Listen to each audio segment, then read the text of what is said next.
kahit hindi na nga kayo mag-usap, nagtititigan lang kayo. Napapansin niyo yun?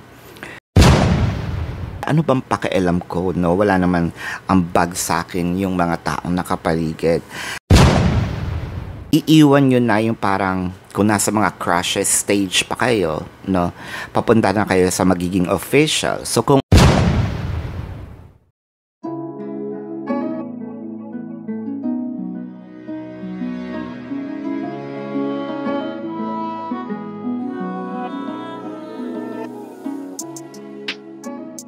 Babaylan TV. hello everyone, air signs. This is for Gemini, Libra, and Aquarius. And this is for April the 19th and 20, no? Para po sa mga bumabalik at nagsusupport, maraming salamat po. Para po dun sa mga bago, don't forget to click the subscribe button. Smash nyo po yung like button. Comment po kayo sa baba, no? Kung kayo'y nakaka-resonate, let me know.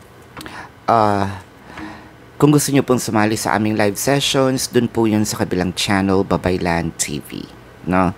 At don't forget to click the notification bell na rin para sa mga bagong video na nire-release natin, kayo po ay man-notify. Ayan. Kung gusto nyo po pala ng dalawang reading, so nagre-release din ako doon sa Babaylan TV, no? In English nga lang. So para meron kayong, let's say, reference, no? If it doesn't work for you, baka nandun yung reading nyo. So, and vice versa. So, simulan na natin dito ngayon. Air signs. Romantic feelings. Trust. Very soon. So, air signs. Nagiging komportable na tayo sa isa't isa. No? Parang pakiwari ko, hindi lang to isang tao. Hindi ito one-way street, kumbaga, no? Dalawa na kayo.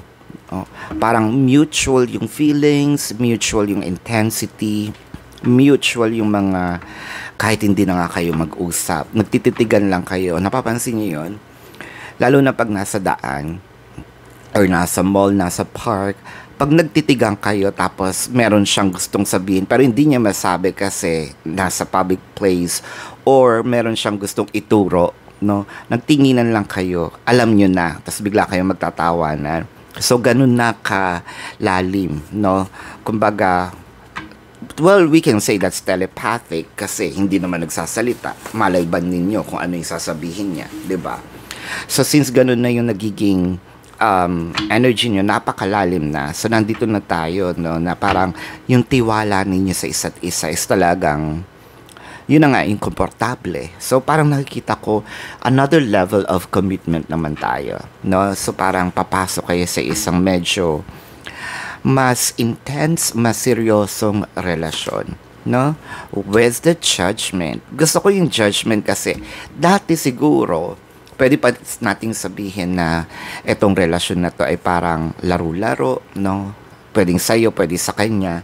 Pero habang tumatagal, nakikita, parang ang sinasabi nito is, nakikita ko na yung sarili ko sa kanya. So this is panghabang buhay, pangmatagalan, no? At hindi ito yung date-date lang, yung jowa-jowa lang. This is something that's kind of parang this will sweep you out of your feet na ito yung parang pinakakaibang relasyon, no? Dahil sa sobrang seryoso. With a Page of Cups and the Fool card.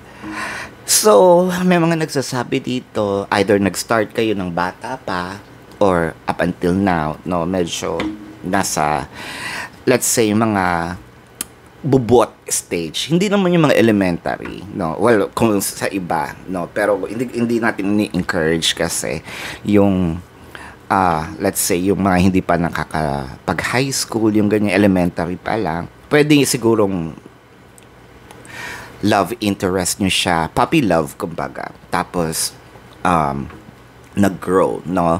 Up until now. So parang ganun. Ang nakikita ko dito, nag-start to sa tuksuhan, crush, ayun tayo. Now, with the Hermit, the Page of Pentacles, and the Ten of Swords. Now, yung iba, nandun sa talking stage or nandun sa stage na mga bata pa nga. Pero lumabas yung Hermit eh. So, underneath. So, meron din ditong pwedeng mature yung isa, bata yung isa. No? Kasi with the Hermit, wala namang pinanganak na Hermit agad. It takes time. So, medyo meron na rin tong sapat na kaalaman, no, while yung isa mapaglaro. Ang nakikita ko dito, parang sinubukan, no, kung sino man itong medyo mas mature. This relationship can be a May-December love affair. Yung sinasabi natin yung isa is malaki yung agwat, or pwede din namang hindi. Basta meron ditong agwat, no, na let's say mga 5, no, 7 years, ganyan.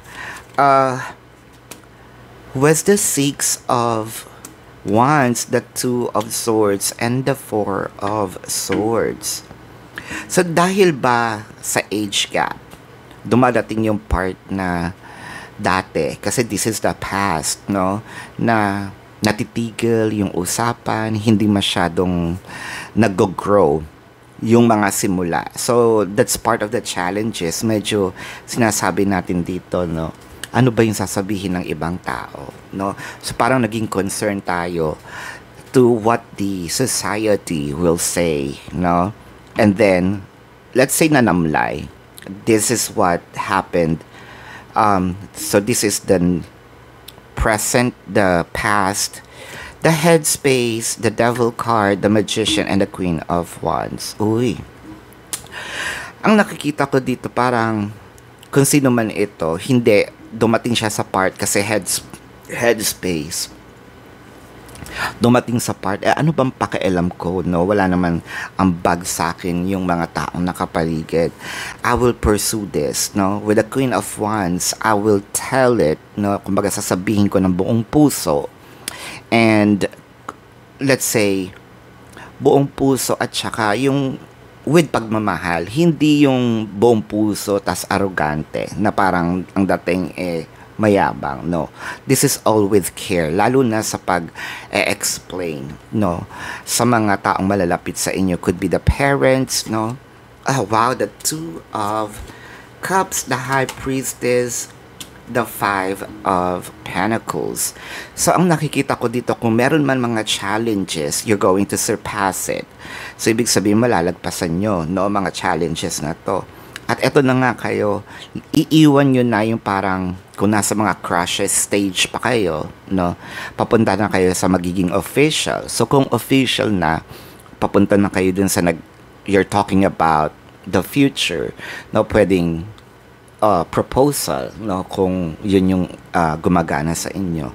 Pero yung iba kasi magja-jump na ito agad either sa cohabitation, sinasabi nating live-in, or kasal agad.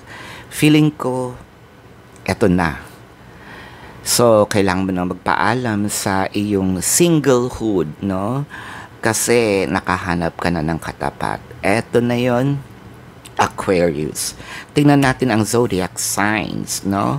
So, of course, nandito ang Cancer, no? Taurus, Virgo, Sagittarius, Leo, Aries, no? Capricorn. So, ayan. Again, this is your reading for today. Air signs. And para po dun ulit sa mga bago, don't forget to hit the like button. Subscribe to the channel, comment below kung gusto niyo sumali sa aming super chat, sa aming live sessions, dun po yun sa kabilang channel. Love and light. Namaste. And see you on the next reading. Goodbye.